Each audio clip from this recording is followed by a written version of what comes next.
Rabbi Silber? Yes? That's the question. Yeah, sure. I followed your analysis, with enjoyment and wonder. However, at the end, when God says to Abraham, now I see that you are a God-fearing man. I mean, it doesn't seem to indicate that any of those things that you mentioned, particularly on God's mind as to why he wants to reward Abraham. And the summation of the whole interaction seems to be very different. Right, what I suggested about that statement, Atayadati ki yirei Elohim ata, now I see your God-fearing, what I suggested was that I connected it to the view that the story is primarily connected to the previous story of Avimelech. And I pointed out that when it comes to Avimelech in chapter 20, and Avram's behavior in chapter 20 is very parallel to Avimelech. What I pointed out is that Avimelech, what is told by Abraham, why did you say your wife is your sister? And Avram says, Raki ki ein yirat Elohim b'makom hazeh.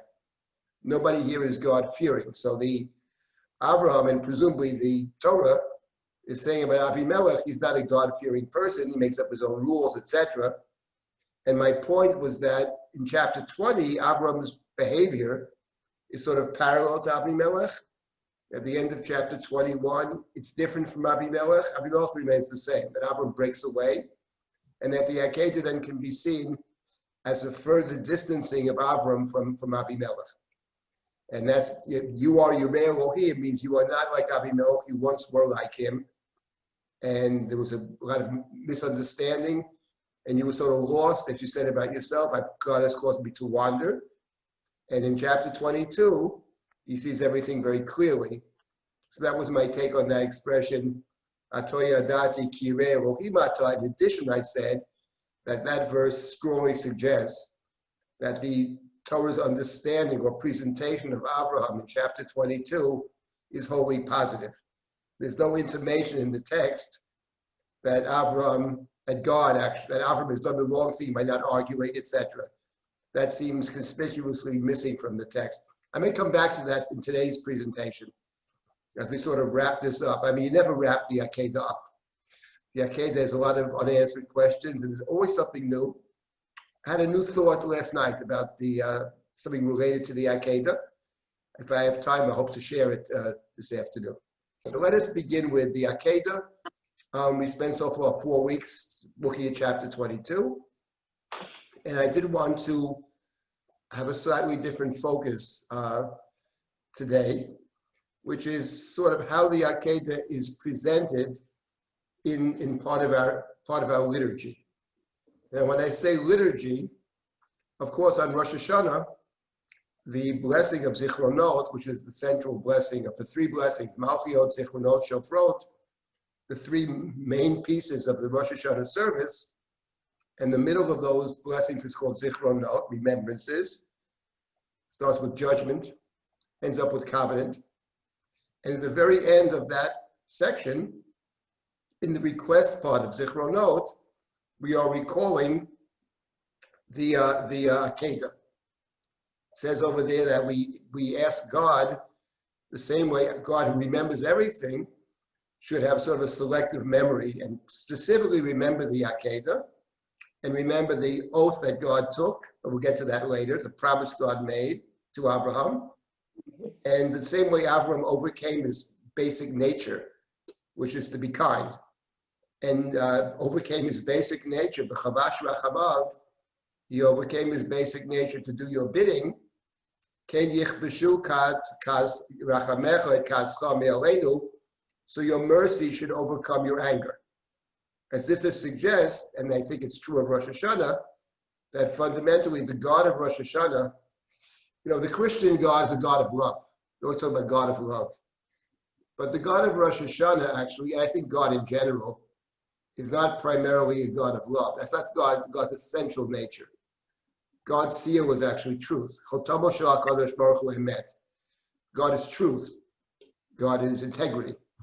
God is also merciful. And we ask God to overcome God's basic nature of integrity, truthfulness, and to employ God's mercies. The same way Abraham overcame his core nature of kindness to do your bidding, so too you should remember the Akedat and overcome your basic nature of truth and employ your mercies to enable us to get through the day of judgment.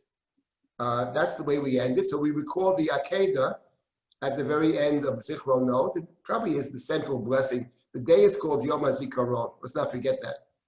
So the day of Zikaron, we have Zichronot, and the blessing Zocher HaBrit, God remembers the covenant, and specifically remembers the Akedat. So the Akedat is a central, I would say that perhaps the central story. If you had to pick out one story which lies behind the Rosh Hashanah service, probably the Akedat. And I would say if you had to pick out one person in the liturgy who's the central figure, the hero of Rosh Hashanah, that would be Abraham, in my view.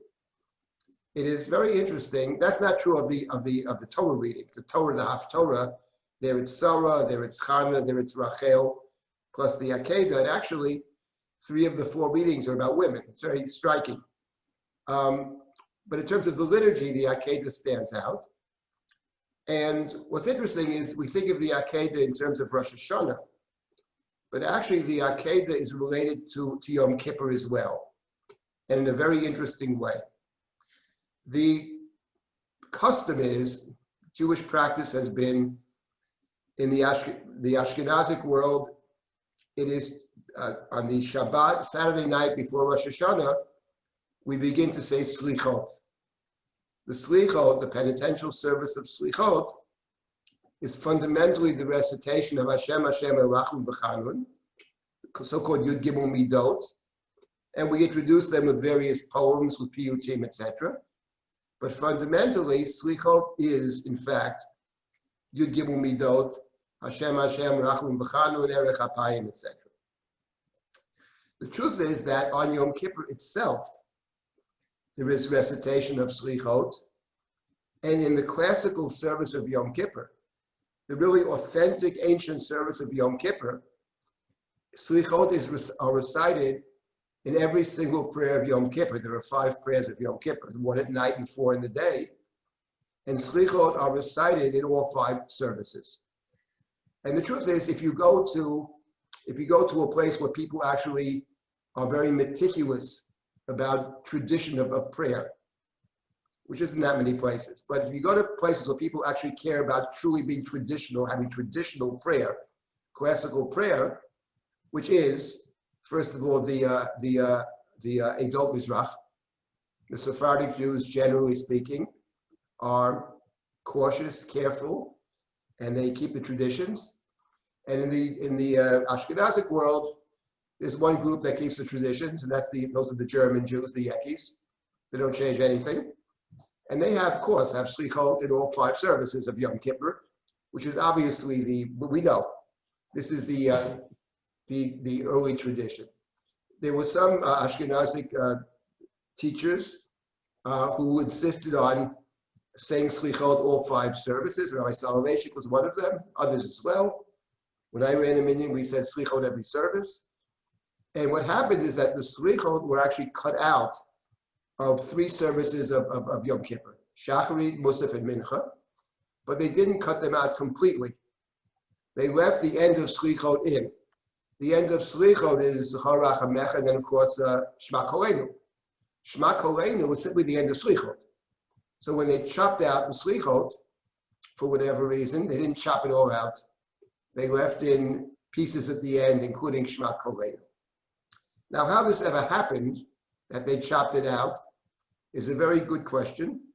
And Goldschmidt, in his critical Machzor, just talks about this in the introduction, after he bewails the fact that this took place, because he's very concerned about the structures of the prayers.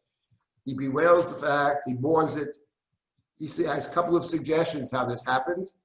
Either he says that when they hired cantors for money, so the cantors could do a lot with Hineni, and the Asah Harugi Malchut, and the Sada Tokef, But with slichas, they couldn't do much. So gradually it became eliminated. And the second thought I think is actually the better thought, I'm sure this is true, is that if you look at the German Jews, for example, they say different poems every year. They don't say the same piyutim. So in their siddur, when they come to slichot, it said kan omrim slichot. At this point, you say slichot, but it wasn't printed in the book. And when you don't print something in the book, you can forget about it. That's the death knell when it's not printed in the book. So gradually, it became eliminated in most circles. In any event, the slichot are primarily for Yom Kippur. The earliest minig is between Rosh Hashanah and Yom Kippur. And then the Ashkenazim started with before Rosh Hashanah. And the Edot Mizrach started with Rosh Chodesh Elul, actually. They say slichot Rosh Chodesh Elul. They're very beautiful slichot. They have a lot of great poets, etc. So that's the Ashkenazic ritual. Now, what's interesting is there are different kinds of poems. And one of the types of poems that we have for slichot is called Akedat. Special poems that were written around, that is to say, deal with the Akedat. And the Ashkenazim, in the standard Ashkenazic rite, for the first few days of slichot, there is no Akedat.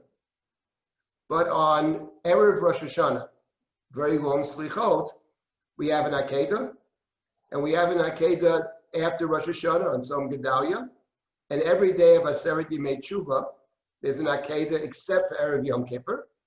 And on Yom Kippur itself, there were a series of Akedot that were written for those that say slichot in Shacharit, in Musaf, and in Mincha. Now, what's interesting for our purposes, apart from the fact that there's such a thing called an Akedah as a central part of slichot, it's also very interesting when the Akedah is recited. And you could check this out if you have a book of slichot, or you have a critical edition for Yom Kippur. But even without that, just get a book of slichot and you will see that the Akedah is recited in most communities who say slichot. It's recited after the main poem. In all of the slichot services, there's a main poem that's recited responsively. It's usually, the first few days, it's the last poem. But when there's an Akedah, for whatever reason, there's the main poem, and the Akedah comes afterwards, which is very interesting to think about, why the Akedah is positioned where it is.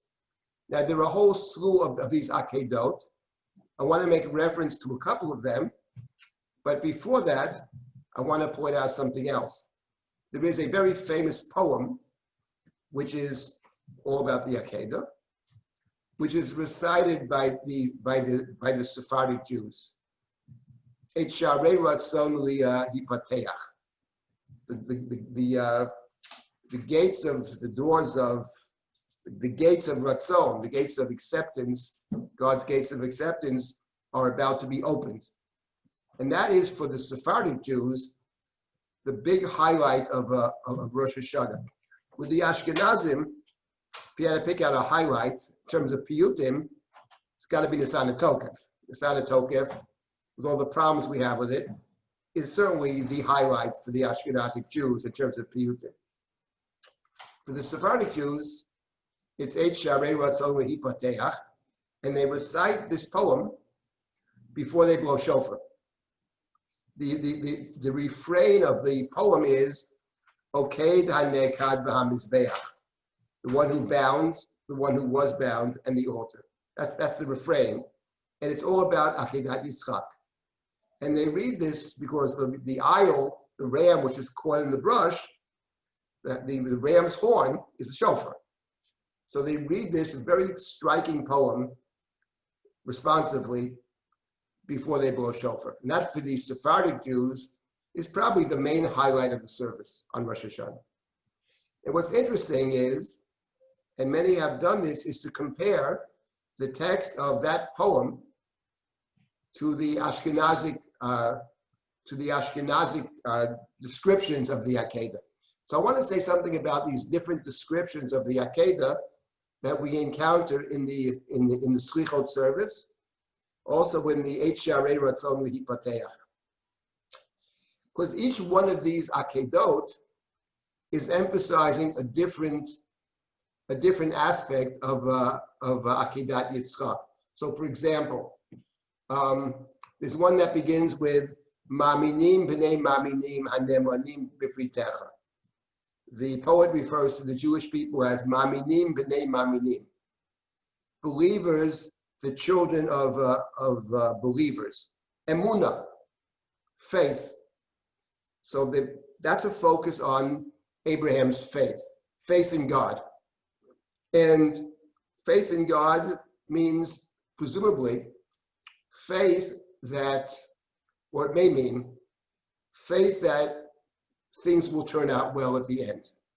Which when you read the story of the Akedah, we all notice that even though everything Abraham does seems to lead towards the inevitable sacrifice of Yitzchak, but everything Abraham says on two different occasions suggests exactly the opposite. He said to the two young men, we're going to go bow down and we're going to return to you. Nashuva aleichem. Me and Isaac, going to come back. And when Isaac says, where's the lamb for the sacrifice? God will provide the lamb. So it sounds like, is he saying that just to assuage Isaac's fears?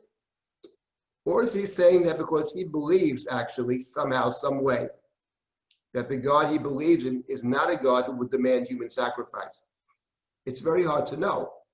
I think the text presents us with this possibility without necessarily giving us the opportunity to definitively decide which of these two options it is. But in point of fact, what he says is, in fact, we shall come back to you. And there was no need to include that conversation in the story altogether. In fact, the two boys are there, the two young men are there that he leaves behind, presumably to give Abraham an opportunity to say something, to have a conversation. That's how they function in the text. So, ma'aminim b'nei, to have faith. What does it mean to have faith? It means I'm in God's hands, but faith in God. I believe that God has certain attributes. The God that I worship is a God of kindness, etc., fairness and kindness, honesty, etc., mercy, understanding. That's Abraham's God. Abraham himself, his qualities that of chesed. So the God that Abraham worships, presumably, is a God with similar qualities. He sees himself, does Abraham, as walking in God's footsteps, in a sense. So some of the Akedot emphasize Abraham's faith. Others are different. Other of the Akedot emphasize the idea of sacrifice, and that Isaac himself was a sacrifice, that Abraham looked up and he saw the ram entangled in the brush. Abraham understands that Abraham's troubled by the contradiction of what God has said. On one hand, God said, through Isaac you will have the covenant. God says, take Isaac and bring him as a sacrifice. So the sacrifice becomes a very central, and we discussed this, a very central part of the story. But in addition to the sacrifice itself being an essential part of the story, Isaac, in effect, is a sacrifice of sorts. He wasn't actually sacrificed, but he was dedicated as a sacrifice. So even though he gets a reprieve, but there's something about Isaac that's very special, that's very holy. This comes up in many midrashim, and it comes up in many of these akedot. And connected to that probably is something else in some of these akedot, some of these poems. And you get a chance before Yom Kippur to look at some of these poems. They're very interesting. Each one is a little different. And the idea that the emphasis is not just on sacrifice, but on finding the place for sacrifice.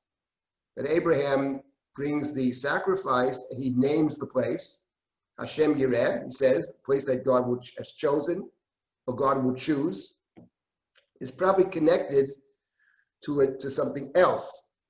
The idea of finding the place, which is the place of the temple. Because Har HaMoriah is not just a sacred place. It's the place of the Beit HaMikdash. And the poets see the Beit HaMikdash as a kind of culmination, as a kind of, it's the final destination, positive destination. This kind of represents all of our aspirations. And as such, it relates to the idea of a kind of messianic time. It relates to envisioning a kind of better world. In fact, the poem I mentioned before, Akedat HaNekad V'HaMizbeach, the Eight Sharei Ratzon V'Hipateach, ends with God making a promise. It ends with, Yinon v'Eliyah Anochi Shaleach, says God. I'm going to send Yinon and Eliyah. Eliyahu is the prophet who augurs in the Messiah. Yinon is another name for Mashiach. So the poem, very powerful poem, ends with God saying, Abraham has determined the sacred place. The sacred place represents Jerusalem. It represents the end of days. It represents a different time. And then God promises, Yinon ve'Eliyah ani sholeach. So some of the poems are emphasizing a kind of a vision about the future, that what Abraham has been able to do through his willingness to sacrifice, which is also self-sacrifice, because if Isaac is sacrificed, there is no future for Abraham, which I think is the main point of the story. And through his willingness to sacrifice, he has discovered the ultimate place of sacrifice, which the poets combine or connect to Mashiach. David is the one in the Tanakh, we saw this, who sees the place of the temple. And God says to the angel, hold back your hand. David sees the place. And David also in the tradition establishes the line of David, which ends up with a kind of messianic hope. So within the tradition, the idea of the messianic aspiration and the Davidic line and the place of the temple, they're all tied together. So the poets read into the Akedah precisely this point. So that's another different. This comes up in terms of the slichot. Now let me just digress for 1 minute and try to just to explain briefly, because we're coming on Yom Kippur, which is really a day of slichot. I mean, all communities recite slichot. Anybody who has a traditional service, that is saying slichot, Kol Nidre night, and during Ne'ilah. Those two prayers, the night service of Yom Kippur, Kol Nidre, and then after the Amidah we have slichot. With the poem of slichot is Ki Hine Kachomer Biyad HaYotzer, very beautiful poem, and the recitation of Hashem Hashem Erachum V'Chanun, that's slichot. So that's Yom Kippur night. And then, of course, Ne'ilah is always slichot. It's over and over again, the recitation of Hashem Hashem Erachum V'Chanun. So what's interesting is, where do we find slichot? What is the source of these slichot? So the main source of slichot, the source, is the story of the golden calf. The golden calf episode lies behind the slichot. So the story in the Chumash is that after the golden calf, and Moshe comes down the mountain. First, Moshe pleads with God not to destroy the people. God agrees. Moshe comes down the mountain. The people are dancing around the golden calf, and there's a civil war that breaks out. And afterwards, God says to Moshe, chapter 33, tell the people, I'm going to send an angel. The angel will accompany you into the land, bring you to the promised land, the land of milk and honey, chase at all the inhabitants before you, be your land. I'm not going with you. I can't go with you. Because if I go with you, we're going to fight. And when we fight, I'm going to destroy you. So take my angel instead. That's chapter 33. This is the story that lies behind Yom Kippur. And when the people heard this news, they mourned. They took off their jewelry and they mourned. Now, what does it mean to say God's not going to go with them? What does that mean? I'm not going to go with you.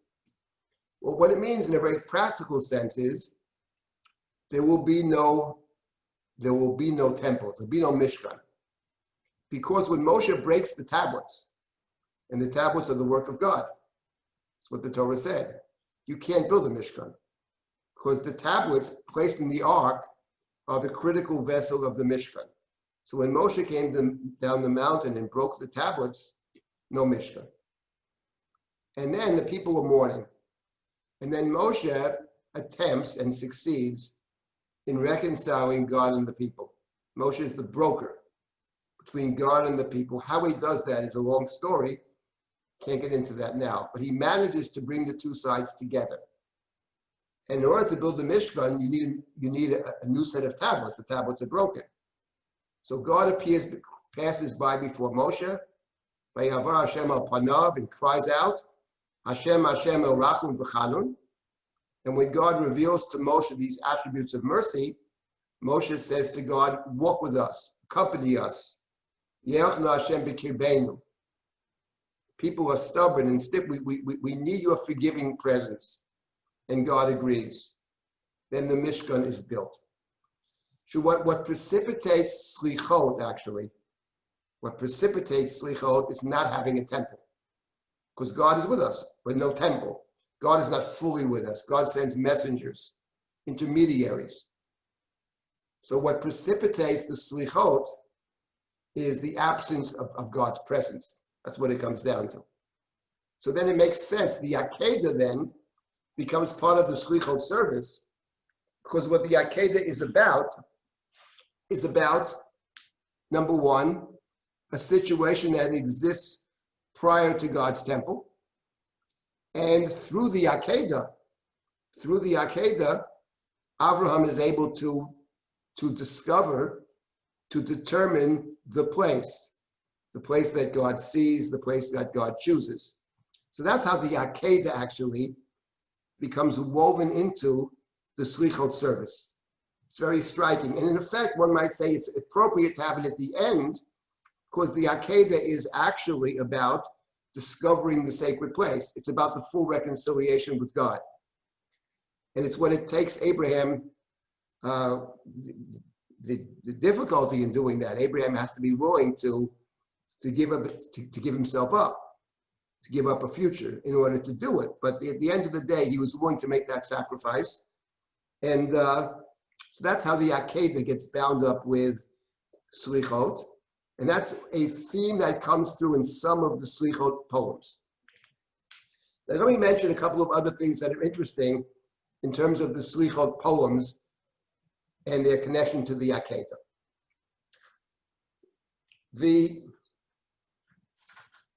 Let me make 2 points. The first point is that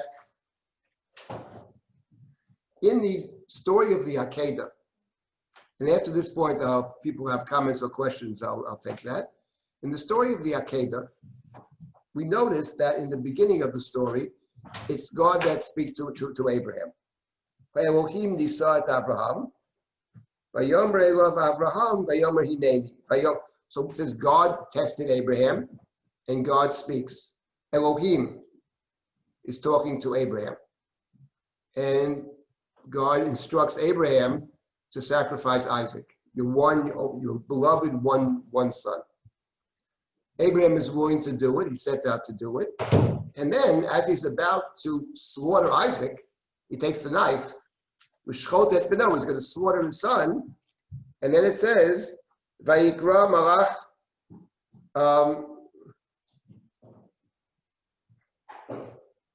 Let's find the verse. Vayikra ilav malach Hashem min hashamayim. Vayomer Avraham, Vayomer hineni. And the angel of God called out from heaven, Malach Hashem, Abraham. And he says, hineni. And then the angel says, don't do it.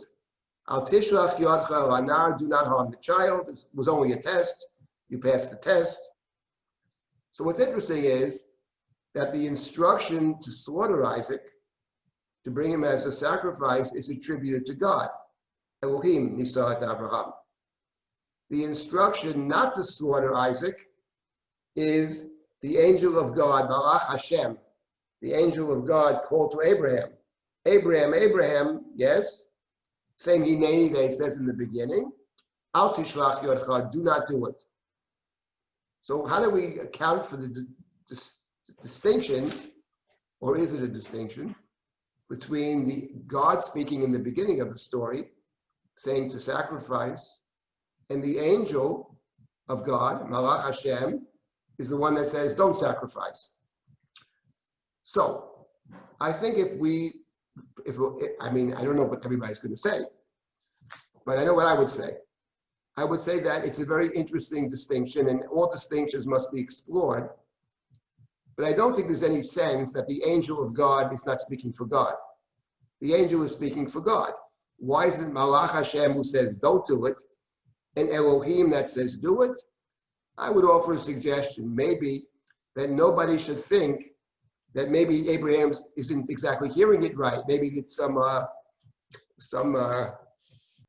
angel who's broken away, who knows? It's clear God is directly saying to do it.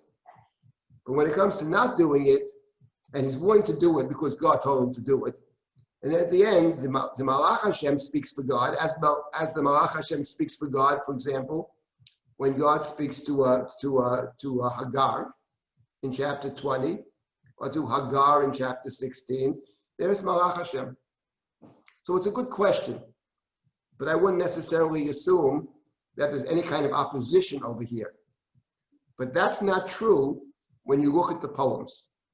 When you look at many of the Slichot poems, which talk about the angel, there they present it differently. Several of them present the angels, Abraham's about to do it, and the angels beseech God. The angels say to God, how could you let this happen? Several of the poems is this way. The angels cry out. Now I would say that, I remember in Akedat HaMizbeach, which it's a rhyming poem, I remember the angels say to God, Al Yehi Olam B'li Yareach. How could you let Isaac die? You'll have a world which has no moon. And I presume what they mean by that is that they see Isaac as reflecting Abraham. He imitates Abraham. The sun is insufficient, you need the moon too. But in any event, it's the angels beseeching God. So there we have it. So there you have often I would say in the Midrash, and also in the Agadot of the Talmud, the angels are voicing something that we humans are thinking, but dare not say. So, like, what's going on, God? How can you demand human sacrifice? What do you want? This child, the innocent child. So Abraham doesn't say it. Maybe we don't say it, but the angels are saying it. So the angels, and we've had this many times, when Rabbi Akiva is being tortured and killed, the angels say to God, Zo Torah v'zo schora. The angels say, this is Torah and this is the reward for Torah. What's going on here? And God says to the angels, be quiet, or else I'll destroy the world. If this is the way it's got to be. So the angels are voicing something that we are thinking, but don't voice, don't want to voice, don't dare voice, or whatever it is. So you have this in several of the Slichot, where the angels are interceding on our behalf. It's very powerful. The angels intercede on our behalf. That's in some of so I don't think that's the pshat in terms of the story, but but poetic license, but the poets and the poems are voicing all kinds of things. And here it's the angels that make that complain, and God responds to the angel. So the angel that calls down in the story then is an angel who is able to convince God that God's directive was misguided in some sense. And the angel is the one who says, don't do it. The angels take Abraham's side, as it were, and Isaac's side. So that's another interesting feature of, now there's something else. Before I said there's something else, does anybody want to comment to this point? Rabbi Silber? Yes. I'm wondering if, maybe I missed it, but I'm wondering if following that train of thought, how does that impact the role of the angels in the post-breaking the tablets episode? Right. How does God? That's a very important question, actually.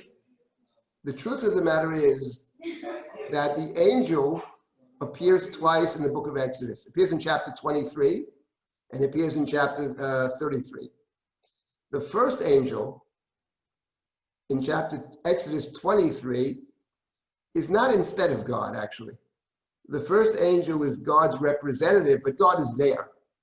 It's not, the angel in 33, that's the angel where God says, I can't go with you. I'll send an angel instead of me. That's one kind of angel. But there the Torah spelled it out. I'm not going. I can't go. Because if I go, I will destroy you. We're going to fight. Why will we fight? Because God says, Ki am kshei oref, we are stiff-necked people. There's going to be more fights. And we can't be together. We can be friends from a distance, but we can't be together. So that's in 33. In 23, though, is different. In 23, I think typically, it's not the angel instead of God. It's the angel as a manifestation of God, more than instead of. So each case, you have to see what it is in each case. In the Akedat, it's certainly in Pshat, simply a manifestation of God. But in the poems, in some of them, it's not a manifestation so much as a kind of adversary. And God agrees. Okay, you've got a point. They're sort of arguing for us. They're presenting Abraham's case. Each case you have to see. But even within the book of Exodus itself, there's a difference, I think, between chapter 23 and 33. You can look it up, you'll see for yourself. I think that's a good distinction there. Let me make another point about Rosh Hashanah, how the Akedah figures in Rosh Hashanah. And this, I think, is very important, actually, for Rosh Hashanah. In the request of Rosh Hashanah in Zichronot, central blessing, we ask God to remember, Zochreinu b'zichron tov lefanecha, remember us for good, and bring about redemption. And remember, we say, the covenant, et habrit, and remember the chesed, remember the kindness that you show, or chesed might be loyalty. And there were earlier verses in Zichronot that talked about chesed. Vayiskol lahem brit tov vayinachem karov chasadav, a verse from the Psalms. And then we say, and remember, hashvuah asher nishbata liAvraham Avinu. Remember the oath that you took to Abraham, our father. And that's the end of the Akedah. When the angel calls down a second time to Abraham, after Abraham brings the sacrifice, and the angel quotes God, Bi nishbati num Hashem. I swear, says God, by my own name. An oath in the Bible is something, is a commitment you make in God's name. So God is swearing in God's name. Bi nishbati, I swear by myself, says God. Because you did this thing, you didn't refrain from, you were willing to offer your son. I'm going to bless you. That's the blessing. And then God adds, the angel quotes God as saying, your descendants will be many, like the stars of heaven, like the sand of the sea. Verse number 17 of chapter 22. And all the nations shall be blessed through your descendants. Because you hearken to my voice. So there's a promise at the end of the Akedah, not just that Isaac will continue the line, but more than that, but that the descendants of Isaac and Abraham will be blessed. So it's that, and that's a promise that God made. That's an oath. So we are recalling that oath. We remind God on Rosh Hashanah about the promises that God made, the oath that God took. And therefore, you took an oath. And you have to keep it. And since you remember everything we say, you certainly remember that. There's no forgetfulness.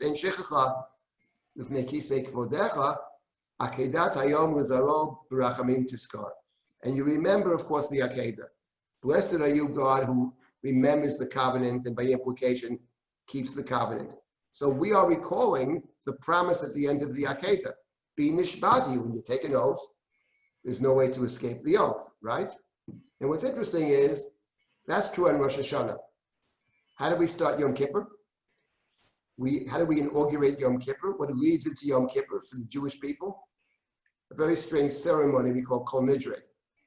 And Kol Nidre, what is Kol Nidre? Kol Nidre is essentially a kind of symbolic, a symbolic Hatarat Nidarim, a kind of symbolic, the court stands up symbolically. And the court is saying it's a release from the vows and the oaths that we took last year. We thought we could fulfill them, but it becomes clear to us that we're not capable of fulfilling them. So the court, as it were, says, Kol Nidre, all the oaths, all the vows that we took, they're null and void. And the last words of Kol Nidre, Ushvu'ana lo shavu'eh. And all the oaths that we took are null and void. We're not bound by our oaths. So there's the wonderful double standard over here, which is very useful to us. We want God to be bound by God's oath. That's the central prayer of Rosh Hashanah. We begin Yom Kippur by saying, we aren't necessarily bound by our oaths. And by that I don't mean to say that you can simply say things and not keep your word. It's actually the opposite. Because Yom Kippur fundamentally is a day of accepting responsibility. So is Rosh Hashanah. The custom of Hatarat Nidarim before Rosh Hashanah and Yom Kippur is not a way of trying to weasel out of our commitments. It's a way to allow us to actually make commitments. Because if we know there's no way out of the commitments, no rational person would ever make commitments because you can't get out of it. There's always a kind of escape clause we don't want to use. So the escape clause is what allows us on these 2 days of prayer to commit ourselves to doing things differently in the coming year, which at its core, I think, is what prayer is actually about. It's about making commitments. It's about trying to understand our place and committing ourselves to do this, that, or the next thing to improve the past, to chart a new course perhaps. So it's interesting that the core of Rosh Hashanah has to do with reminding God of God's oath, and the introduction to Yom Kippur is saying commitments are important, but when they were mistaken, because we make mistakes all the time. And there's a way out. If you make an honest error, there's a way out of it. And because there's a way out of honest mistakes, it allows us to continue to make all kinds of commitments for the future, hopefully to fulfill those commitments.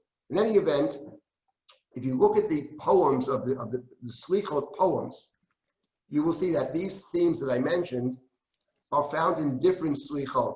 And a very interesting study would be, something to think about, that on Yom Kippur, most people are not saying Slichot on Yom Kippur in Mincha, in Shacharit, Musaf, and Mincha. We say Shema Koleinu, which is the end of Slichot. But if you look at the Slichot that were written, it is very interesting which Slichot were recited for which service. Because the Slichot actually, the value of Slichot on Yom Kippur, I think the main value, is that the authors of the Slichot and the Paitanim, the great poets, had a feeling for Yom Kippur. And they understood something very important about Yom Kippur, which sad to say, I'm sure is lost on 98% of those who pray on Yom Kippur. Maybe I'm being ungenerous, or maybe it's more than 98%. And that is, there are 5 prayers of Yom Kippur, and each one is radically different. It's a different tone. The tone of Shacharit is not the tone of Mincha, and it's not the tone of Musaf. And the Eilah is very different, and so is the night of Yom Kippur.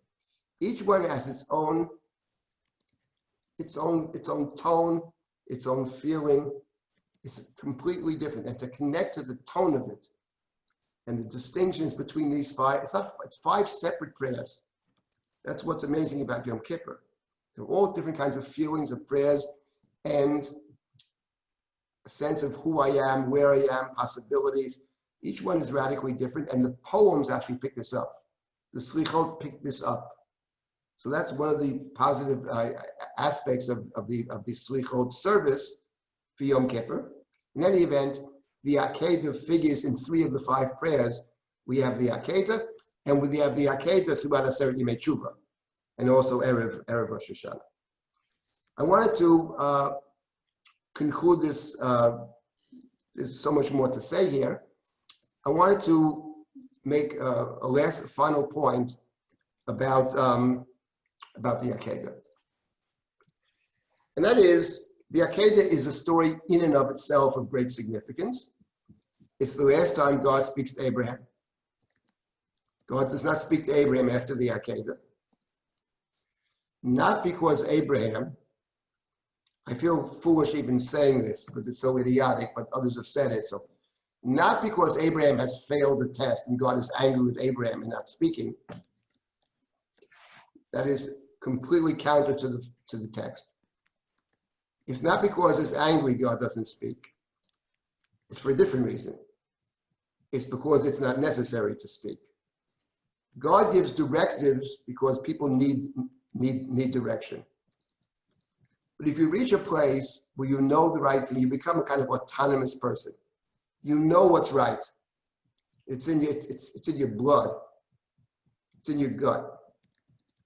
And it perhaps comes from many years of study and learning from life and life experience. You find yourself in a place where you know the right choice. God did not tell Abraham, there's a ram, sacrifice the ram instead of Isaac. In some of the poems has God saying that. But the text of the Torah does not say that at all. It says Abraham lifted up his eyes and he saw the ram entangled in the brush. He knows it's got to be there. He sees what is difficult to see. He understands what others can't see. He sees the place from a distance. He's arrived at a place in life where he sees perfectly, actually. And a person that sees perfectly doesn't have to be directed. And in point of fact, there is no book of directions for life. There may be a Shulchan Aruch, but it doesn't deal probably with a single important thing. The big decisions in life, there's no book. Hopefully, the books that we study give us a sense of direction. Where we live, whom we marry, what we do in life, where we work. Where's the Shulchan Aruch for that? There can't be a Shulchan Aruch for that.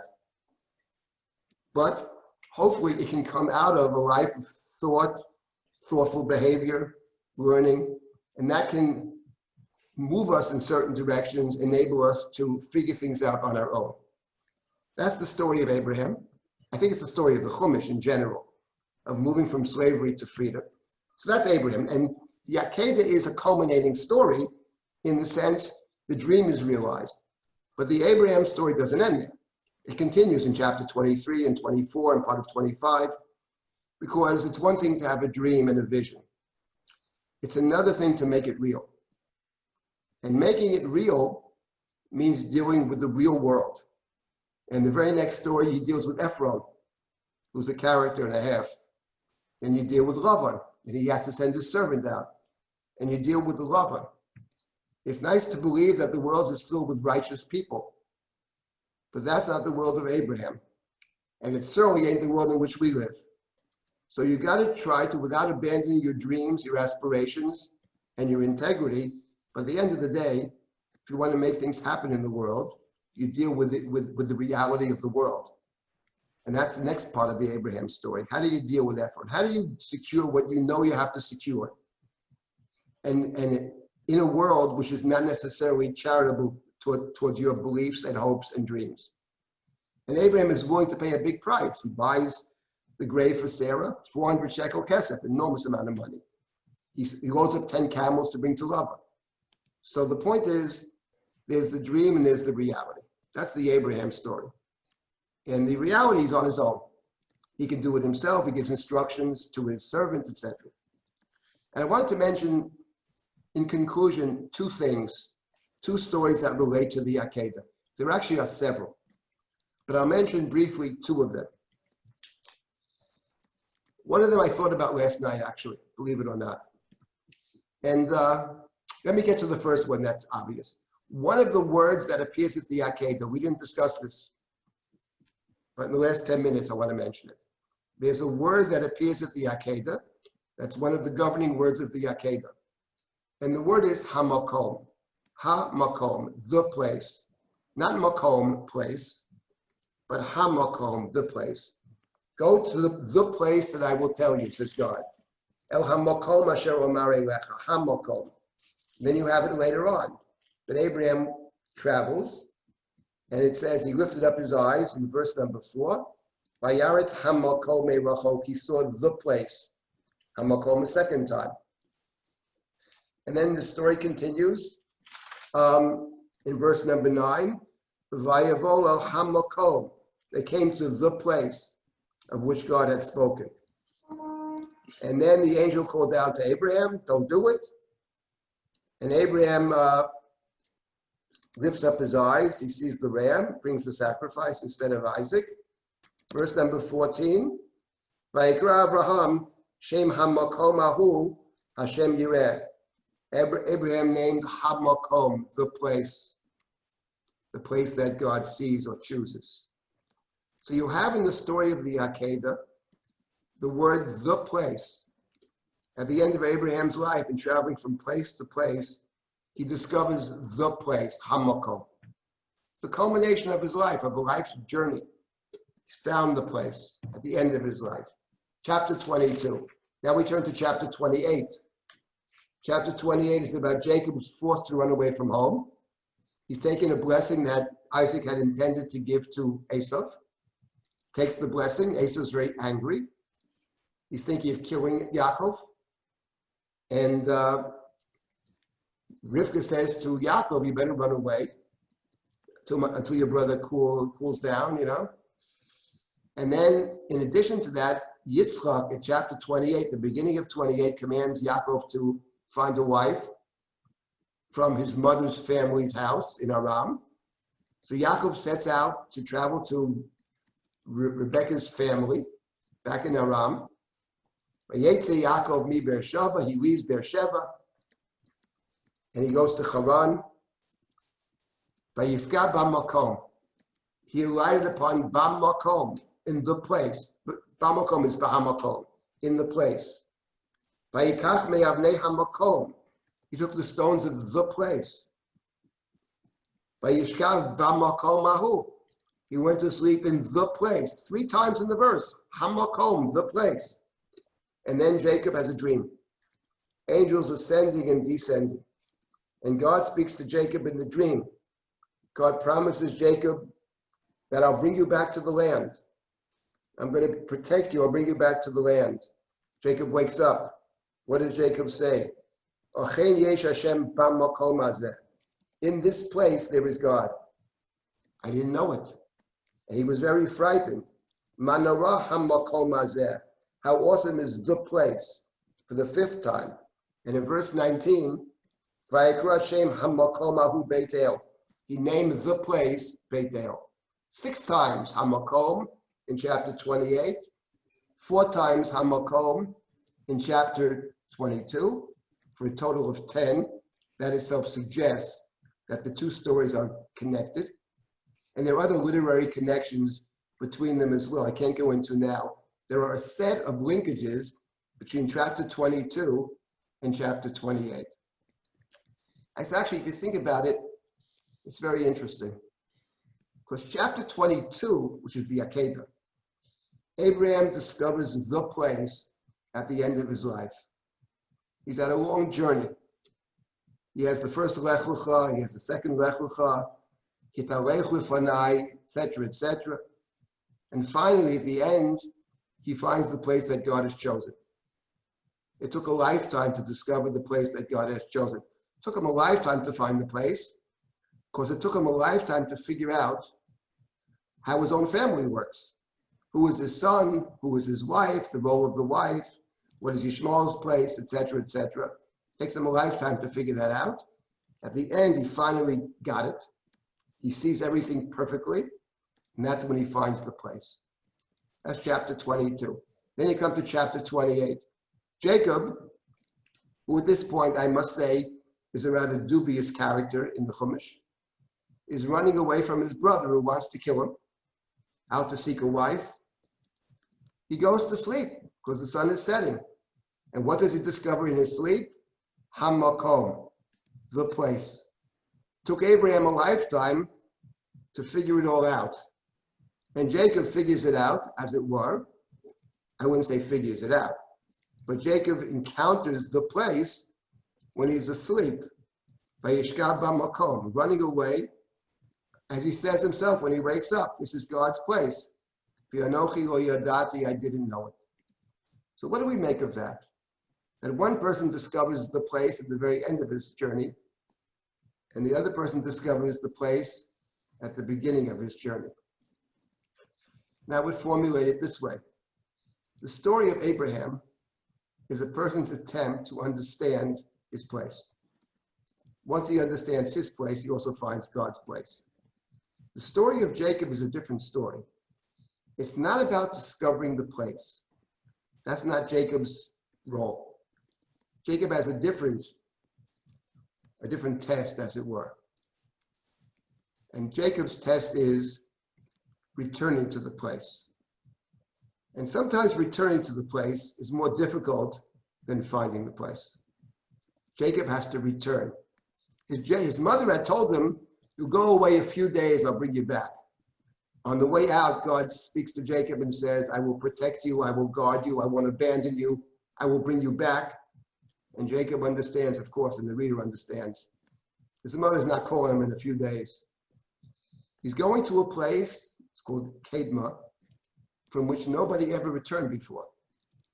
And it's going to be not so simple to return, because where he's going to go will present Jacob with incredible challenges and temptations. Lavan, the great maestro of deceit, has a very wonderful protege in Jacob. And the question is, how much will Jacob learn from Lavan? Maybe Jacob will stay with Lavan. Can Jacob break away from Lavan? Can he make the journey back home? That's the story of Jacob, the attempt to return. And Jacob has to return twice in the book of Genesis. He has to return from the house of Lavan in chapter 31, 32. But at the end of his life, he also has to return. He goes down to Egypt, a second time into exile. And the difficulty of leaving Egypt, Jacob is the last man out. He makes his children swear to him, makes Joseph swear, makes the family swear. Bring me back. Do not leave me in Mitzrayim. Return me to the place that Abraham bought for Sarah. Return me to my place, to find my place. And Joseph does it. And he's the last one out. So the story of Jacob's life is not about discovering the place. The story of Jacob's life is about returning to the place, which is incredibly difficult. And that's the main theme, I would say, of the book of Genesis. Jacob is Israel. Can Israel return to the place? Can we come back to that place? Because when you come back to a place, you know what you discover? It's never actually the same place. It's never the same place when you return. And that's the challenge of return. I want to conclude with the following thought. On Rosh Hashanah, we read the story of Hannah. It's a story that I spent a lot of time thinking about. Hopefully coming out with a book, which was written by Ben Zion Ovadia based on my classes in Hebrew. Hopefully comes out within the year. And so Hannah is, we read this on the first day of Rosh Hashanah. Hannah is, her husband goes up periodically to Shiloh to bow down and sacrifice. L'shtachavot v'lizboach. Haftarah begins by telling us, and in Shiloh, the two sons of Eli are there, Kohanim Lashem. So he's going to a place which was run by the sons of Eli, who were called Na'arim. In chapter 2, the sin of the Na'arim was very great. The sin of the young men was great, and God decides to destroy Shiloh. The sons of Eli who run the place are hopelessly corrupt, terrible sinners. And that's the place. That's the place that Elkanah goes, L'shtachavot v'lizboach, to bow down and sacrifice. Hannah goes with him, but she doesn't partake, doesn't participate. He gives her extra portions of the sacrifice. She doesn't eat. She's too upset. Instead, she goes into the temple and she prays. And in the temple is a different priest, Eli, the high priest, who initially thinks she's drunk, and he's a guardian of the temple. You woman, he says, remove your drunkenness from here. No, I'm not drunk, she says. I'm just a bitter person. I don't take anything into my mouth. I pour out my soul before God. Eli says to her, if that be the case, may God grant you your wish. May God grant your wish. She'ulatecha asher sha'alt. Her wish is to have a child who will change the world. That's Hannah's wish. At the end, she has a child, and she brings the child to Eli. And she stands before Eli and she says, and she brings sacrifices. The sacrifices are brought upon the dedication of Samuel to the temple. I'm the woman who stood here with you to pray. I prayed, El Hanar Hazeh Palalti. I prayed for this child, and yet God has granted me my wish. And now I give this child over to you. And it says, and he bowed down to God. It's not clear who the he is. The plausible interpretation is Samuel bows down. And it struck me that what you have in chapter 1 of the book of Shmuel, story of Hannah, is you have this idea of bowing down and sacrificing. Now, bowing down and sacrificing is what we encounter in the story of Akedat Yitzchak. Abraham said it himself. Me and the boy are going there to bow down, and we shall return to you. And of course, the sacrifice. So bowing down and sacrifice is present at the Akedah. And not only is it present at the Akedah, but Abraham named the place Hashem Yireh. Asher Ye'amer Hayom Bahar Hashem Yireh. He named the place, the holy place, the place that God sees. It's the place where God is seen. And in Hannah's prayer, which is one verse long, in chapter 1, begins, Imro Tireh Bani Amatecha. God, if you will see me. She's standing in the temple. And she says, the temple is supposed to be a place where the person can encounter God. And God encounters the person. It's a place of encounter. And of course, the place of Shiloh is not a place of encounter. It's a place of corruption. But there is a holy man in the temple, Eli. Misguided at times, but a holy person. And she comes to the temple. In the context of dedicating oneself to God, she bows down and he bows down and she sacrifices. And she says, this nar that stands here, this is the one I prayed for. I'm handing him over to God. In the beginning of the chapter, though, when Elkanah comes to bow down and sacrifice, the text mentions not Eli the priest, but rather the sons of Eli, whom the text calls in chapter 2, Na'arim. And it struck me that chapter 1 is recalling the Akedah in the following sense. The ritual, which is in the context of dedication to God, is completely positive. That's the story of Hannah. I hand myself, or in this case, my son, over to God, whom I will train, nurture, and train and educate.